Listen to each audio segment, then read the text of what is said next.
अगर किसी क्षेत्र का कोई विशेष नगर से संबंध नहीं होता तो उस क्षेत्र में ऑटोमेटिक ही एक केंद्रीय भाग में एक नगर की स्थापना होती है और उस नगर को संकेंद्रीय वलयाकार पेटियों का निर्माण होता है। इसका निर्माण होता है संकेंद्रीय वलयाकार पेटियों का निर्माण होता है, जिसमें उन्होंने बताया कि इससे पहले ये जो नंबर है इस पे है केंद्रीय नगर।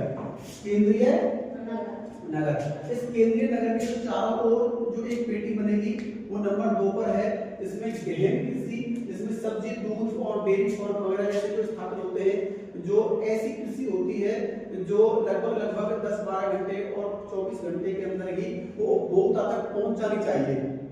तो उस कृषि में हम लोग इन चीजों को रखते हैं और वो गहन कृषि के अंतर्गत आती है। तो वो दूसरे नंबर पर सिटी का जो एरिया होता है उसके चारों ओर विकसित होती है वो पेटी। उसके बाद तीसरे नंबर की पेटी है वो जैसे ईंधन की लकड़ी, काष्ठ उत्पादन में ईंधन वगैरह के लिए जो काम आते हैं, वो लकड़ी उत्पादन का काम, फर्नीचर का काम जो होता है वो इस उद्योग के जरिए तीसरी पेटी में विकसित होता है। चौथी पेटी में विकसित होता है अनाज उत्पादन बिना परसी, मतलब जो जिस भूमि में बहुत ज्यादा गहन कृषि होती है, बीच में हम परती भूमि नहीं छोड़ सकते उसमें, मतलब ये सिंचाई की खेती के काम आती है पूरी भूमि, जहाँ पे सिंचाई की सुविधा होती है। तो सिंचाई की सुविधा इसलिए कि नदी है यहाँ पर।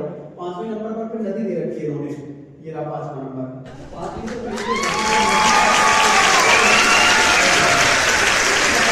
6वीं जो पेटी है वो अनाज उत्पादन की, जहाँ पर प्रति भूमि में थोड़ी बहुत रह जाती है क्योंकि वो सिटी के भी दूर का एरिया होता है और वहां से ऐसी गहन कृषि नहीं कर सकते, वहां अनाज उत्पादन कर सकते हैं। तो अनाज उत्पादन जरूरी नहीं कि हम पूरी खेती पर ही करें, थोड़ी बहुत प्रति भूमि रह सकती है।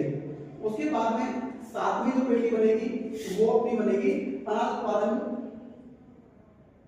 उत्पादन की 3 खेत प्रणाली, जहां पर हम लोग विभिन्न प्रकार की अन्य फसलें भी एक फसल के साथ उगा सकते हैं। एक खेत में हम लोग बहुत सारी फसलें उगा सकते हैं, जैसे कई बार हम लोग मूंग, मोठ, उड़द ऐसे कर खेत में हम लोग बड़े बड़े पेड़ जैसे सफेदा के पेड़ या और बड़े बड़े फलदार पेड़ लगा देते हैं और उनके नीचे की जो भूमि है उसमें हम लोग खेती कर लेते हैं, जैसे चना की खेती करते हैं, चना के साथ में सरसों उगा दी।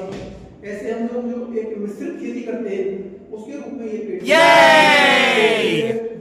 हमारा कृषि के क्षेत्र में बहुत बड़ा वैज्ञानिक था जिन्होंने इस पूरी एक संकेंद्रीय वलयाकार संरचना का निर्माण किया और हमें कृषि के बारे में एक अवस्थिति सिद्धांत दिया कि हमें कृषि किस क्षेत्र में कैसे तरीके की कृषि करनी चाहिए।